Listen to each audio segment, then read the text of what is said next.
Bandeko lisolo to kobeta lelo ndeko apesi témoignage. Témoignage moko choquant.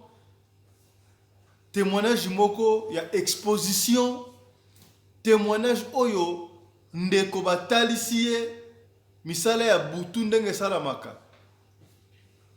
Nandi koloba mingi na témoignage oyo bino bokolanda ndeko comment est-ce que Nzamba juillet apesi ye na maboko ya ndoki bakende batala makamuni lekaka na butu.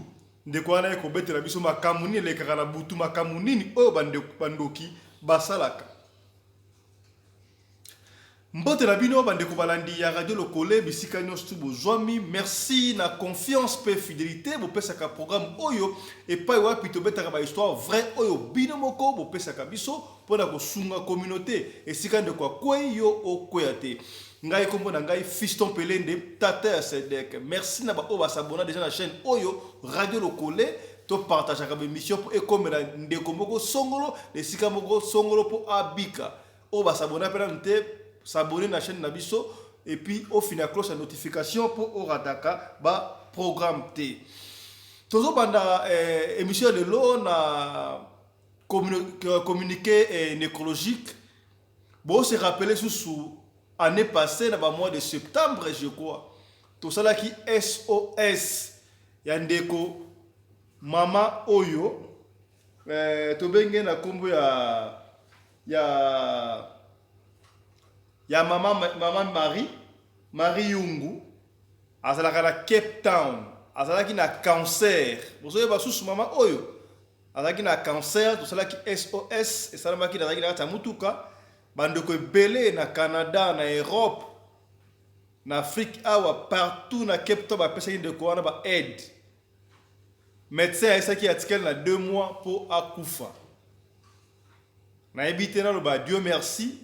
Toi, toute chose malheur est bon. Ndeko wana 2 mois, fallait kufa dans septembre, octobre et peut-être novembre.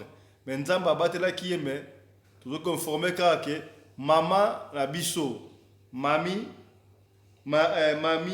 Yungu a zongsaki molimo le 29 janvier oyo. Donc maman a un cancer, au bo pesaki ba don a silikotika biso a kufi. Mais ndenge azaka pièce contre pièce na Radio Lokole bota la exclusivité ya maman Marie avant kufa atikaki message pour na Radio Lokole TV message wana pesi passe bandeko pour partager pour ekomela baduti na fin info yoka message ya suka ya maman Marie pour na Radio Lokole.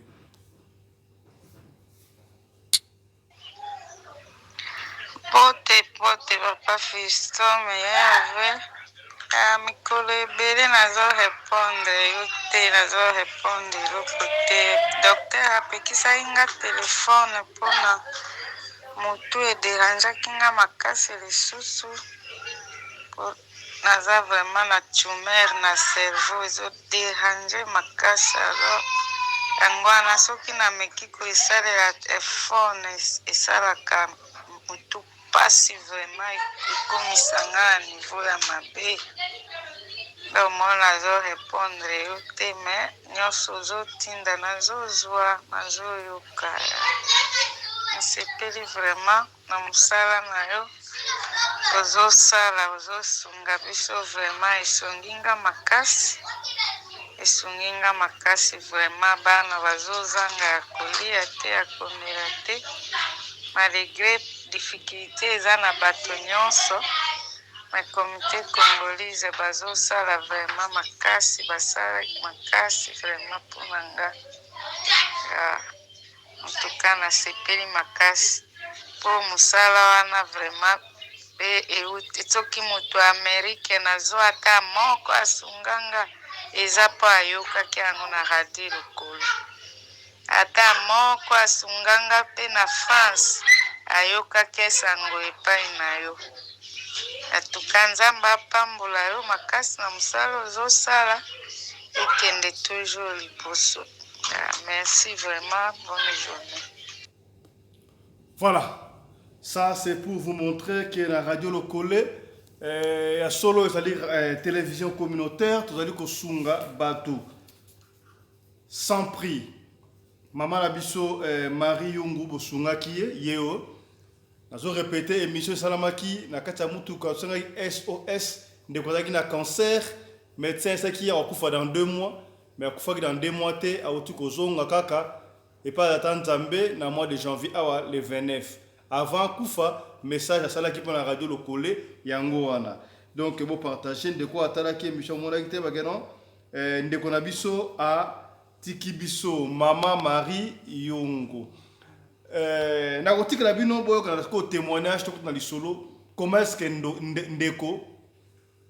ndeko oyo nzamba azwaki ye apesi ye na maboko ya ndoki po atalisa ye misala oyo bandoki basalaka na butu kokamwa pasi to esengo toyoka bango elekaka na butu tolanda ndeko attentivement awa ezalaka nango pièce contre pièce.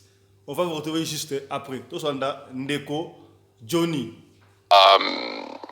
Ba affaire nga na sala na vie na sala ngona ba voyage donc na voyage mingi et puis na déplacer après moi ba pays étranger et puis en plus de ça nzambe azala ikotambisa ngai na lolenge oyo alingi pona mona ebele pona comprendre pe ebele c'est ça donc na kwa mutu wana na fandaki place nazalaki tango ba délivrance esili na zipenda kimia na bomo inangai nazalaki même na ba condition kolala na ngai komaki ya ba condition c'est-à-dire tango bazo menacenga nazalaki na condition moko ya dans position moko kolala donc nako kolala mopanzi te nako kolala pe na ta elongi na ngai ta la likolote il faut na tia libumu na se pona kobanga menace na bango alors jour on na tiaka libumu na se na ngai ne jour oyo anguruma a mataka na mokongo na nga mais jour on na la ka mopanzi des jours au barène de Saba bango bayaka donc ezalaki vraiment bizarre donc je pouvais pas dormir dans ma position nyos mais tant au Seigneur akangolinga j'ai compris que non nzambe azali ko na nyoso donc vraiment nazwaki paix ya paix du cœur alors na fanda ki na mboka na pendant ba séjour nanga po nazalaki na ba unité nanga ya transport nazozwa babiloko na kwa mutu ezokita Kinshasa na nzela mai pour dire clairement que autobenga ka balinière hein bon petit balinière tobenga ngo coq donc yango wana to salela ka ba voyage na banzela mai donc c'est-à-dire balinière oiza na toiture te babenga ngo coq les mêmes coq qui sont qui batie toiture le kolo babenga ngo balinière batanzela mai o nazo solola ba yebiango alors na wana ko sala moi ba manœuvre nanga wana up and down. Maintenant, azalaki na petit frère moko ya muteke. Azalaki mwana mboka wana na village wana kwa mutu. Donc ils a cité hein, peut-être aussi comme aux zones, je ne sais pas pendant que ba changer ba makambo. Mais kwa mutu wana eza na jeune garçon moko nazalaki vraiment koko solane moi mingi. Azalaki na moi l'âge ya ba je pense ba première CO, azokota ba première CO, ba deuxième CO.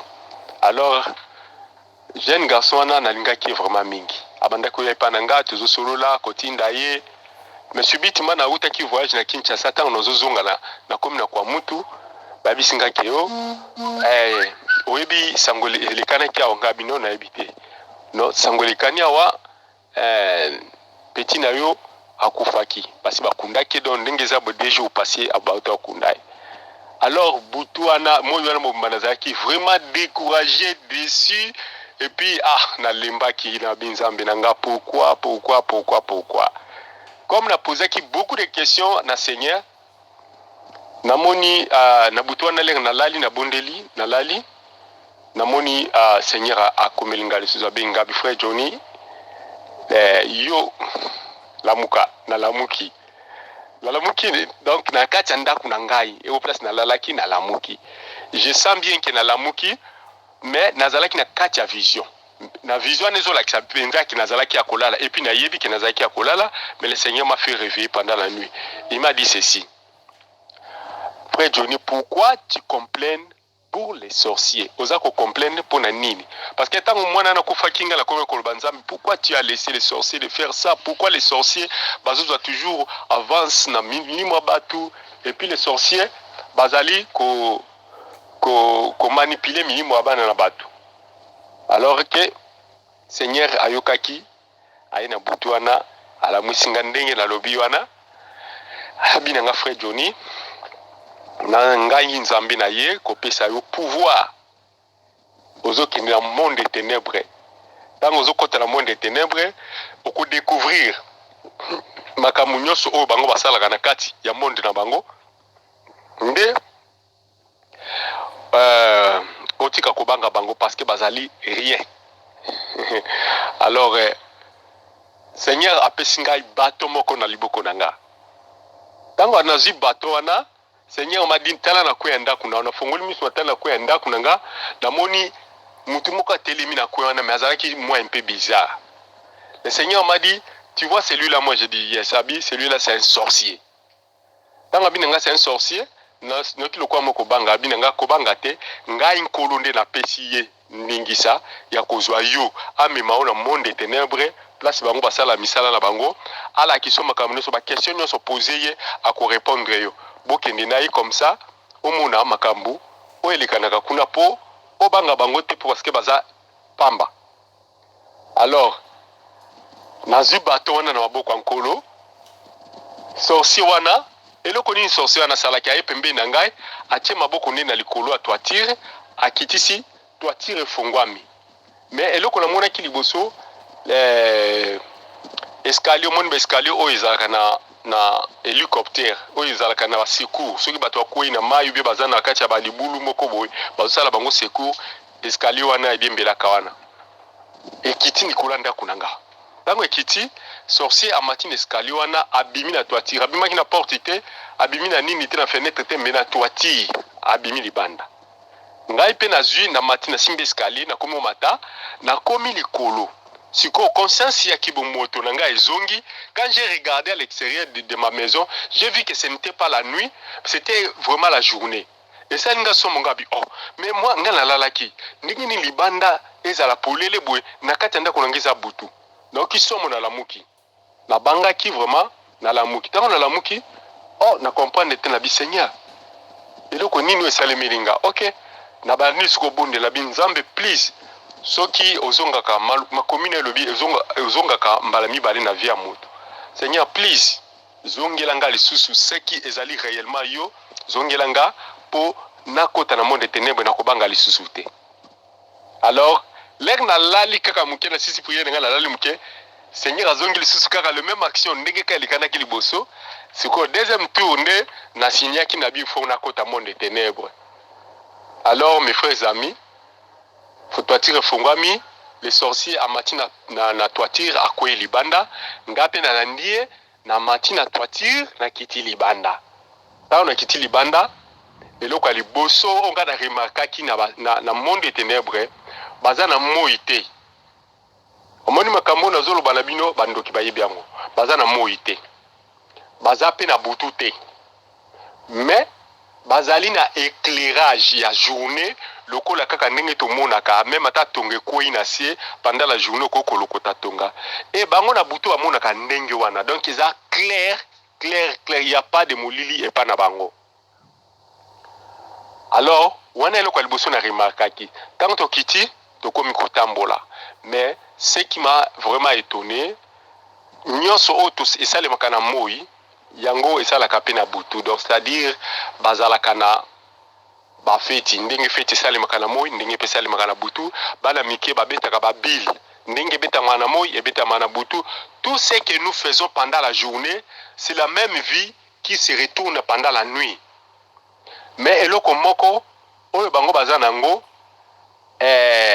oyo bango balingi kotika kindoki te c'est-à-dire bazali na free life, c'est-à-dire soki osali sacrifice ya mutu moko c'est pour une année oyo bakopesa yo ba grâce moko ya bango ya rong wana bakopesa ba grâce moko ya bango donc oko fly gratuitement oko lia gratuitement oko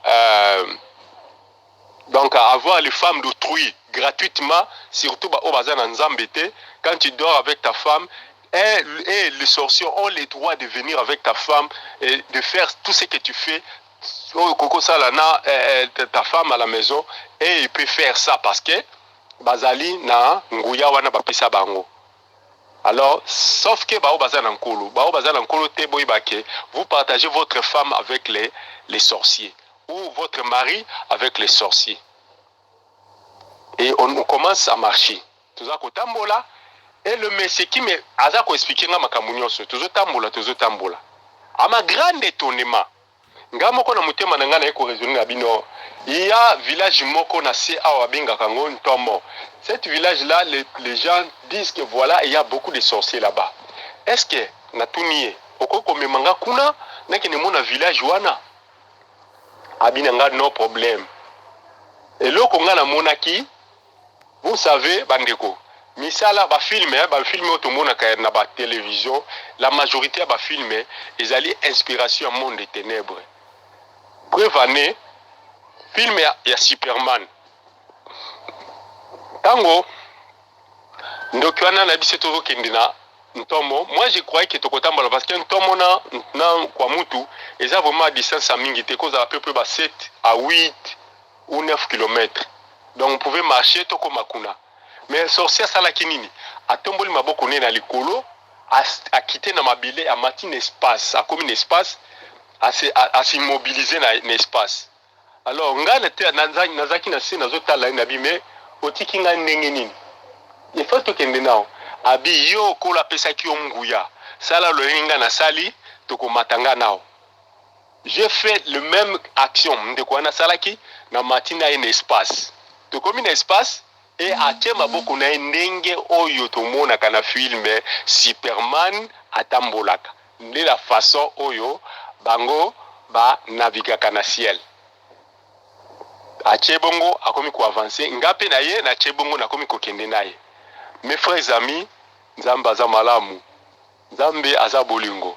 J'ai vu à mes yeux à moi propre tous les fermes, moni banganda nyonso o ezalaka na mwanzela pembe na mai ndenge ka totambola pendant la journée et nga na moni ngo na butu à plein éclairage. Donc il y avait pas quelque chose au koloba o komona te non parce que ozo mona nyonso. Alors tokei tokiti na Ntomo kaka ndenge Superman akitaka ndenge biso tokitaki. Sauf que tozalaki na babilamba on edembela kana sima Superman iteme nzoto kaka ndenge ka olataki ndenge pezo pimbwa. Tokomi wana tokiti.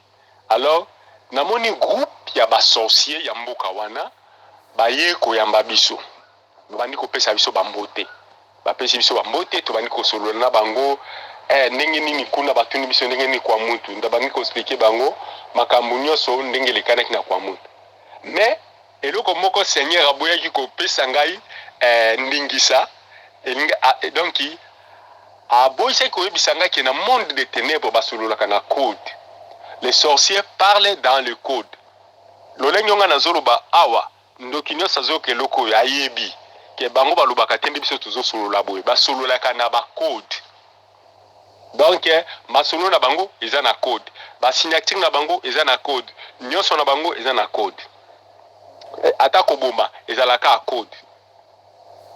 Alors code du Seigneur aboyaki koyebisa nga ke basolola na code. Donc moi j'allais vraiment na ko exposer nga moko epa na bango ke naza mutu na bango te.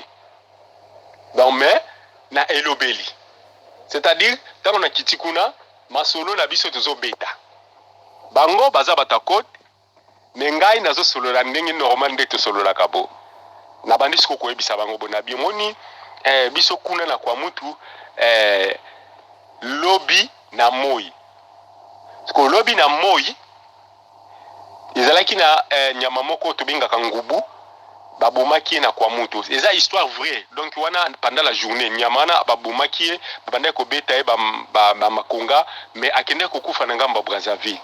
Tanga kufi na ngamba Brazza na Congo Brazza, alors ba congolais na biso bakendaki kuna bakende récupérer nyamana et il y avait bitumbana ba congolais ngambo ba la police na bango baye bakati mwa bandambo mike bapesi ba congolais no bozonga parce que nguba ekufa côté na biso aza ngubu na biso. Alors ngala bana ko raconter bango histoire wana na bipanda la journée.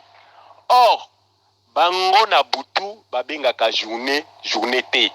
Donc pas na bango jour tango bango bazalaka na corps na bango na wana nde journée na bango.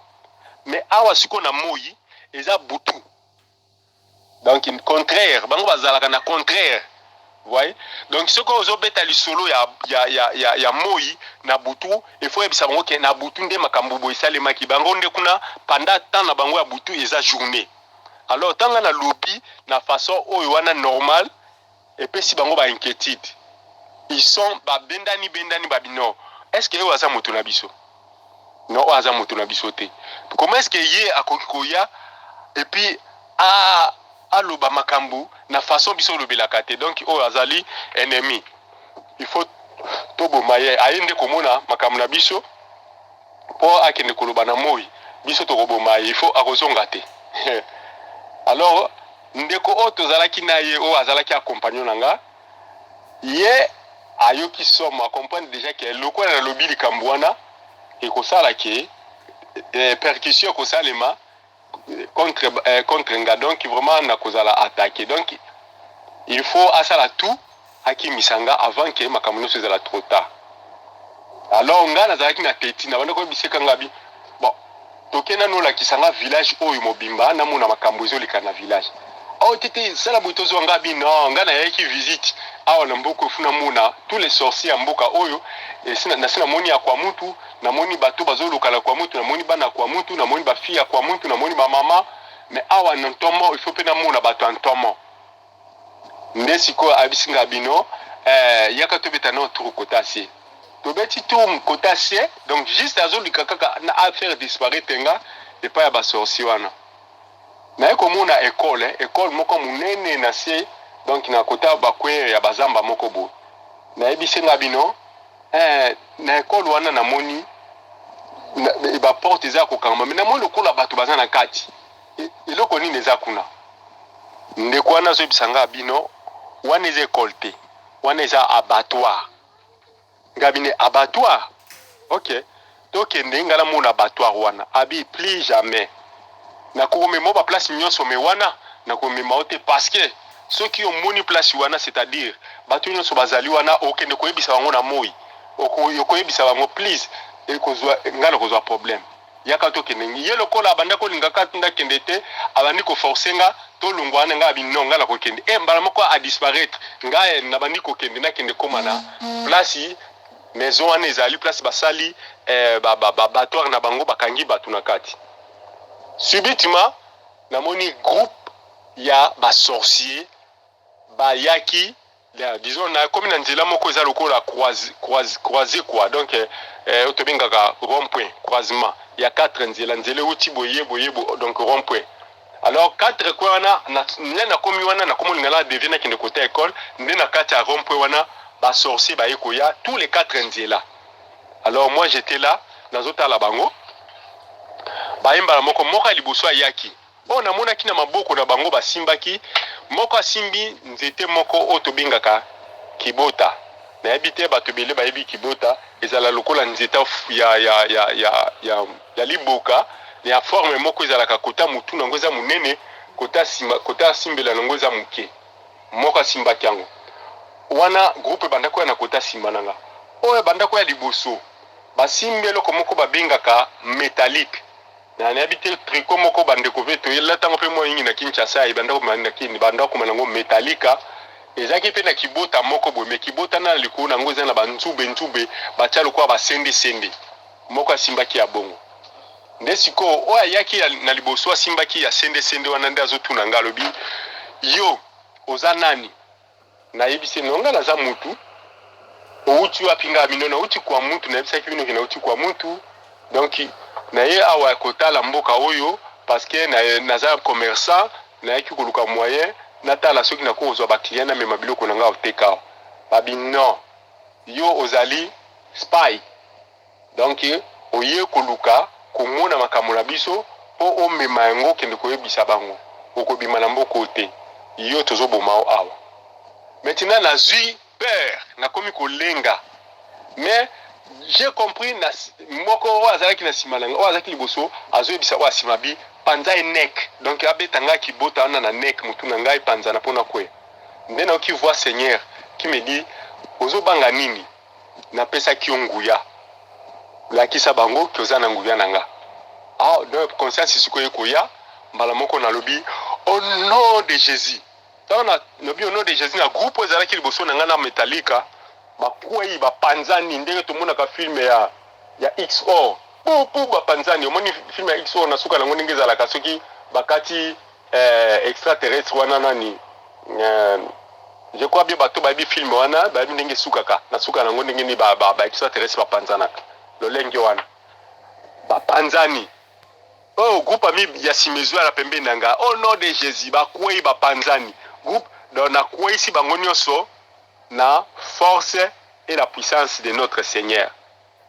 Alors naye kolamuka nalamuki siko 7h parce que nalalaki na mboka tolala ba 19h mais tolamuka na biso pe ba 5h du matin ba 4h pongi déjà silio na misu mais le jour wana nalamuki tina 7h du matin parce que madame nanga pa zalaki wana te azalaki na Kinshasa ngam natikala ki wana ngam ko na sa compagnie kina ba biloko na biso ba luaki alors la lamuki na kumisi nzambe bande ko nangai na koyebisa bino que les sorciers baza na eloko te bazali négatif baza na eloko ata moko te parce que j'ai namoni makambo bon donc Seigneur me dit que eloko esalaka bango batika kindoki te c'est la gratuité bazali na ba pacte bango basinya na gratuité elengi wana ya kopimbwa elengi ya kolia ofele elengi ya kobala ofele elengi ya kosala misala nyonso donc ezala ngo ofele donc que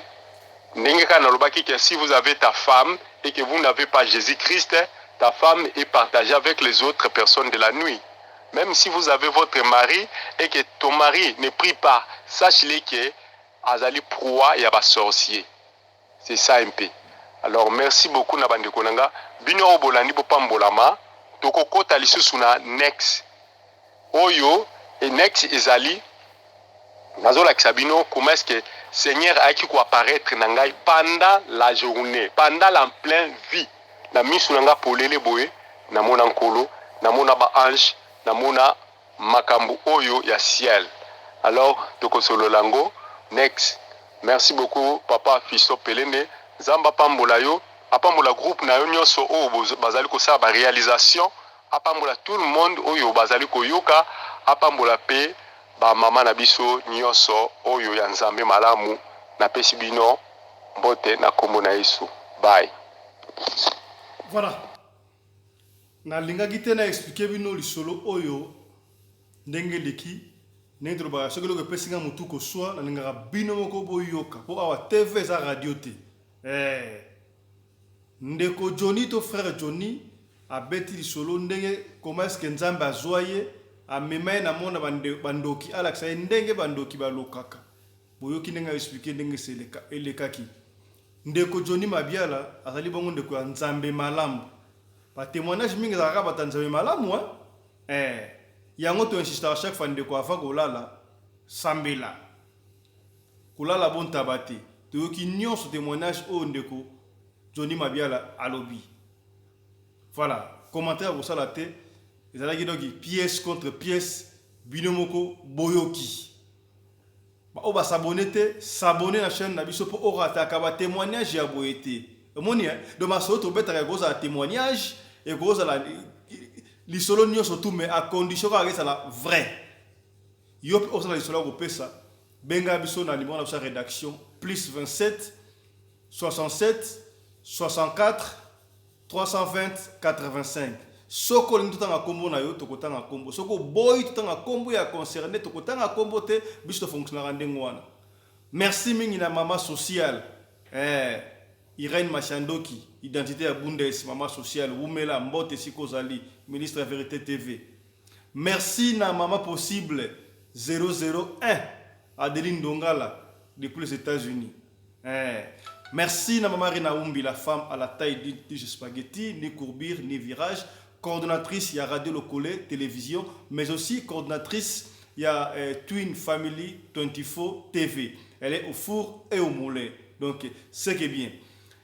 On a l'autre, ceux qui ont un témoignage, on a s'abonner, pour partager et comme la bande qui témoignage, et puis ça y m'a cassé. Peut-être que je mais je ndeko songolo et sikamoko pakala. Vous commence que ndeko a dévoilé le secret à bandoki. Donc avec Dieu tout est possible. Et là on a retenir. Donc Nzambe pena a ordonné ndokimo comme mandeko à que l'accès parmi les kaka. Donc c'est que Dieu est tout puissant. Voilà. Tout ce qui a lelo tout ça rappeler que festival il y a 100 ans, il y a territoire, il y a Massimanima, la province, il y a Kwilu, et qu'on a bongo dans le mois de juillet. Pour la précision, benga coordinateur, ndeko maître Ange Makonga, Bikuri, benga il y a plus 27, pardon, benga il y a plus 243, 84, 0760, 330. Au Kozabongo, ndeko Ange Makonga, au Kozoa, la pression sur festival, il y a Massimanima, territoire Massimanima, et Koksibongo, 30 ans. Festival est en juillet. Mais déjà, pour parler, Zali, tout le monde qui a le territoire Massimanima, le territoire de 100 ans. Pour recevoir la précision dans nos prochaines éditions. Voilà. Encore toutes nos condoléances à la famille de maman Marie. Yungu a Tikibiso, Bomoni a un concert au Tébino a Tikibiso déjà, donc il programme à funérailles, il y a un groupe sur WhatsApp, donc que son âme repose en paix. Tout ce qui a appris. Chap chap! Et tchara!